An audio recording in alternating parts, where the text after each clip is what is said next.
Hello Halo followers! Today we are going to further explore the dark mysteries of the Halo universe and delve deeper into the dark secrets of the Forerunner civilization and their implication on humanity. But first, let's take a look at the preview.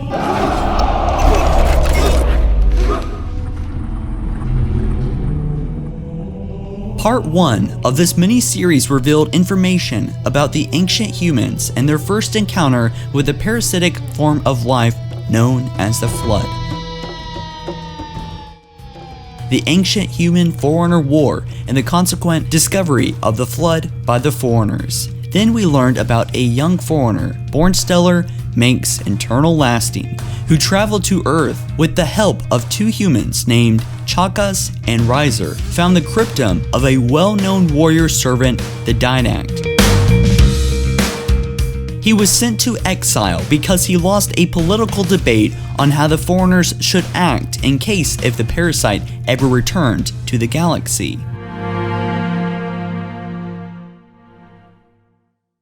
Later in the story, the Dynact performed a mutation on Bornstellar, giving him all of the Dynact's thoughts and memories. Bornstellar is now known as Iso-Dynact. The Ur-Dynact is the one who composed almost all of the now endangered species of humans and got locked inside Requiem by the Librarian, his wife. The Iso-Dynact is the one who takes his place and ends up firing the Halo array. Before this, however, Chakas gets badly injured and only his mind can be salvaged. Bornstellar rebirthed Chakas as 343 Guilty Spark. Sound familiar? We also found out the Librarian has been placing imprints known as Geas. One of these Geas has been imprinted on Master Chief himself, as the Librarian told in the cutscene in the middle of the Halo 4 level Reclaimer. Relinquish your contact essence. Your evolutionary journey must be accelerated. Can I defeat the Dynact without it? No. Then do it. Prepare.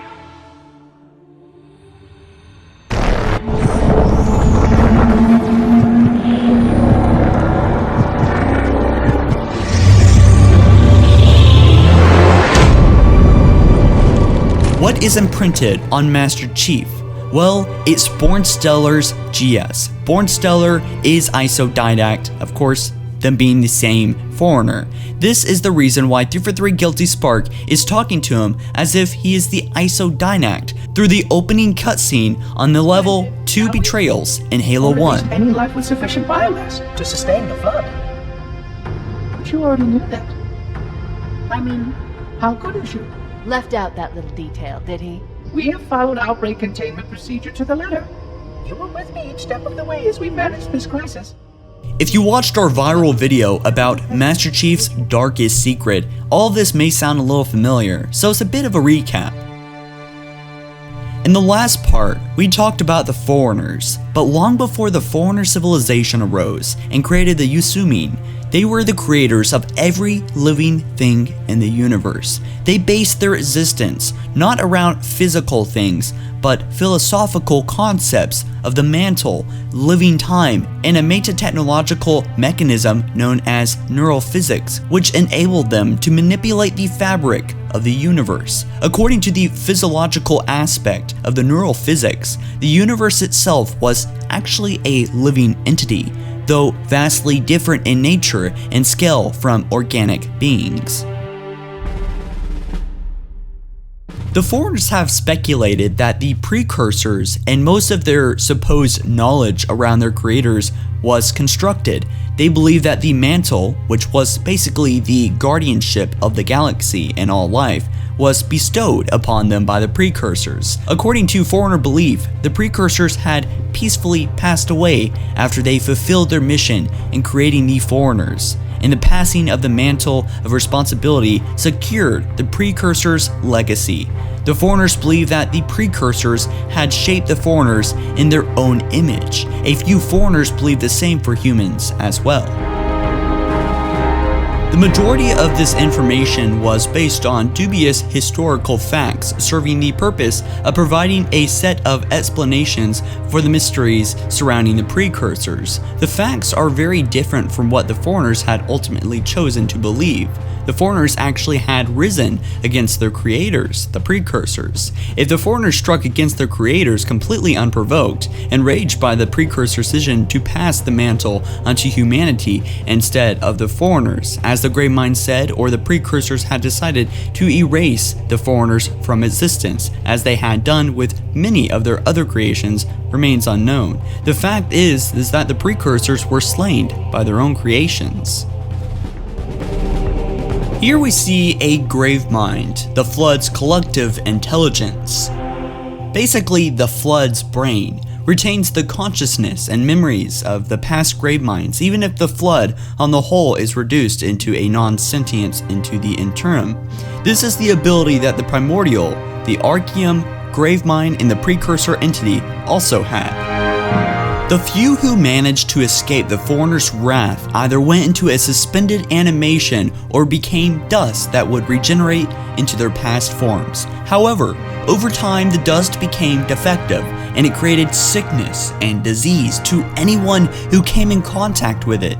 This later would become known as the Flood. Vowing that none of their creations would rise against them again, the Precursors decided that all life would be deprived of free will and merged into one.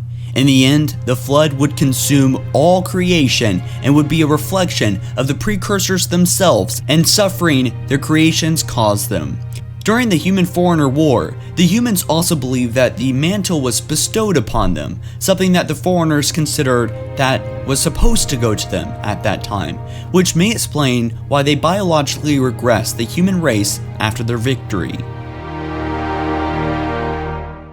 After their almost total destruction, Precursors' attitude towards their creations changed. The hate of the Precursors towards free will and life is described in the following lines, the words that a Gravemind said to the Didact after he was sent to die in a burn by the Master Builder. The Gravemind said to the Didact, "Our urge to create is immutable. We must create, but the beings we create shall never again reach out in strength against us.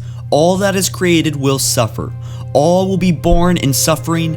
Endless grayness shall be their lot. All creation will tailor to failure and pain that never again shall be the offspring of the eternal fount rise up against their creators. Listen to the silence, 10 million years of deep silence, and now whimpers and cries, not of birth, that is what we bring, a great crushing weight to press youth and hope.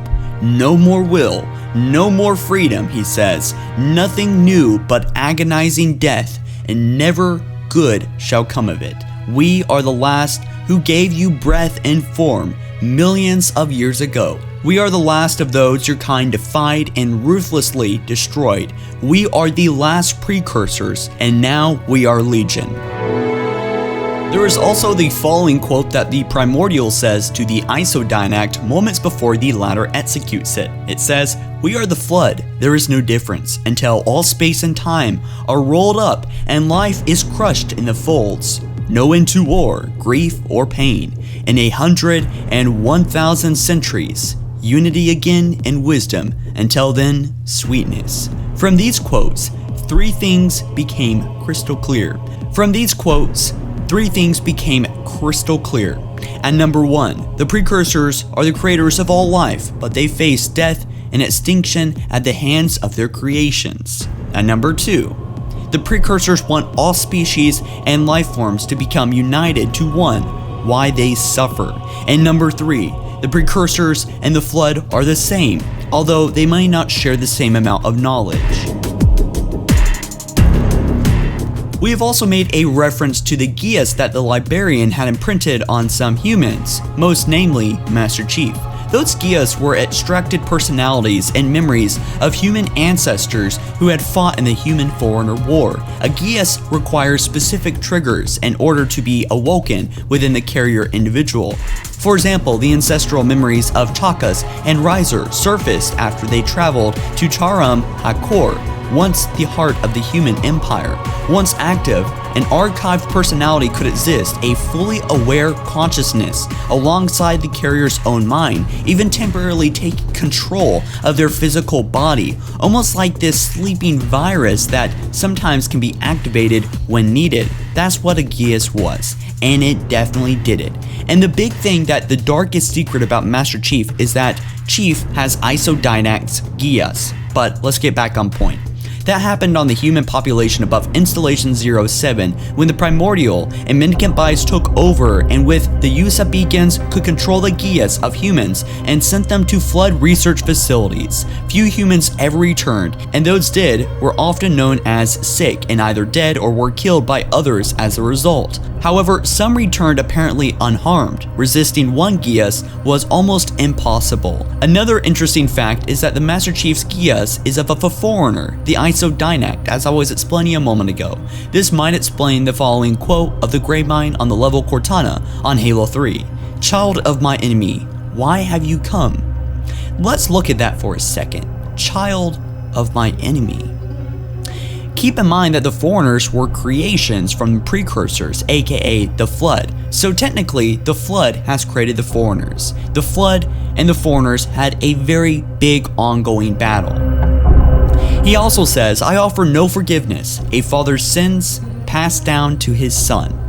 Although only highly skilled Forerunners, known as life workers such as the Librarian, were capable of creating a Geas, there had been some suggestions that the creation of a Geas is not a Forerunner privilege. Forerunner students of the Mantle hypothesized that the Precursors may have imposed a Geas on the Forerunners themselves. So let's talk about the Precursors and speculate a little bit. Now, these views do not represent Halo Follower or Follower Interactive as an organization, so let's just get into it knowing that. Most of the Precursors were slayed by the Forerunners, and those who escaped or spared by the Forerunners became dust, but a few of them went into a suspended animation. So we cannot scratch out completely the possibility to meet one of them.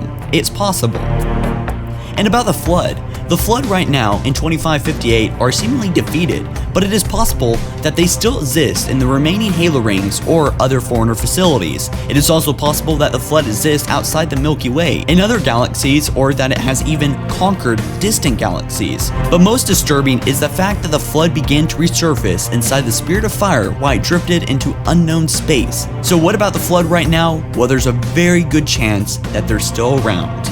So let's talk about the Forerunners. It is known to most that the Forerunners perished through the Forerunner Flood War and the consequence of the firing of the Halo array, but a few of them actually managed to take refuge on Installation 00, safely out of the array's range, while the Halo swept throughout the galaxy. Most notably, this included the life workers assigned to Installation and the isodynact. After the remaining Forerunners had made sure that the Halos had done their work and the Flood was eliminated, the species that were preserved on the Ark were returned to their home planets. This was done by the remaining Forerunners under the leadership of the new Life Shaper and Chant2 Green, who received the title from the Librarian before the latter stranded herself on Earth at the endgame of the Flood War. After the reseeding of the galaxy was complete, the remaining Forerunners exiled themselves, as according to the isodynact, they were done by meddling in the affairs of others. This exile has been referred to the Great Journey by the isodynact, who wished to bear the record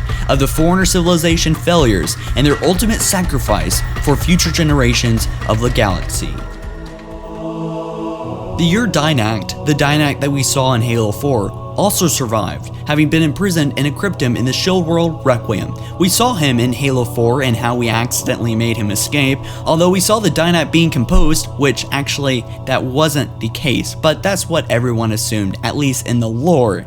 However, on Installation 03, John said to Fleet Admiral Hood that he better be assumed contained. So the Forerunners are not dead and not gone yet. They most likely will make a comeback. We are currently aware that John 117 has disappeared following the events of the New Phoenix incident and his final fight with the Urdynact. In the initial teaser trailer, the Master Chief is shown stranded in a desert, maybe on Installation 00, wearing a hooded cloak with his armor having suffered considerable damage to his visor. He is also seen in possession of a data crystal chip on a chain, alluding to his loss of Cortana at the end of Halo 4, including her chip too. We also know that Master Chief has been imprinted by the Geas of Born Stellar / Isodidact. Born Stellar is Isodidact is Born Stellar. Same Forerunner. But we have never witnessed his Geas, possibly because it has never been triggered. Master Chief has the Geas of Born Stellar. We talked about this in Master Chief's Darkest Secret, but what exactly was the Geas that was imprinted onto Master Chief from Born Stellar? What could it be, and how could it affect the galaxy and the storyline in Halo 5? It is my opinion that we are going to witness Born Stellars, or Isodidacts, whatever you prefer to call them as, personally to be awoken. His Geas may actually be triggered sometime in Halo 5 Guardians. But how will he, and us the fans, react to the Geas if they are triggered in the next Halo game? And what will his mission be? How will he change? It's so interesting to find out what happens later this year during John 117's quest. How will all this alter Halo 5 Guardians plot? Of course, this is way too much content to be in just one single 5 to 10 hour campaign, and I am pretty sure that the universe is fraught with mystery. There are many pieces of the story that will not be introduced into the next installment of the Halo series, but what will is very interesting. A lot of the things that we've seen with Mendicant Bias, the Geas, and many other hints, even with Chaka's 343 Guilty Spark, it is all leading up to something, and whether 343 Industries decides to slowly introduce all those little finales over time, or if Halo 5's that big thing where everything gets exposed, then, well, we're just gonna have to wait and see, won't we? My hypothesis about Halo 5 is that while we all witnessed the return of the Flood, an outbreak as we saw in Halo 2 and 3 is not going to happen. Humanity is still at war with Jumadama's Covenant faction and the New Colonial Alliance.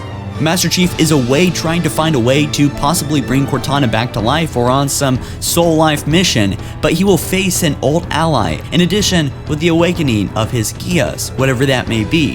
Finally, I believe that the Didact will make a return as an enemy, or at least for about 3 days. As we have seen in the next 72 hours, the Didact actually did survive the end of Halo 4, but Master Chief eventually finished him off with kicking off a piece of the ring and shooting the Didact into a planet. Very badass. So what are your thoughts and opinions about this? What are your theories about Halo 5 Guardians and the story plot in general? And if you have any ideas on what the Geas may actually do to Master Chief if they are triggered, because we do know, in fact, it is there. Master Chief does in fact have the Geas of Born Stellar / Isodidact. What will happen in Halo 5 Guardians? If you guys have speculation, ideas, or opinions, or thoughts, or if you're a lore master, then be sure to comment down in the comment section below and let me know what you're thinking. Catch you guys in the next one. If you ended up enjoying though, be sure to like this video up. We should be able to get this video up to 5,000 likes, guys. Let's try it. It'd be super freaking awesome. Catch you guys in the next one, and peace out.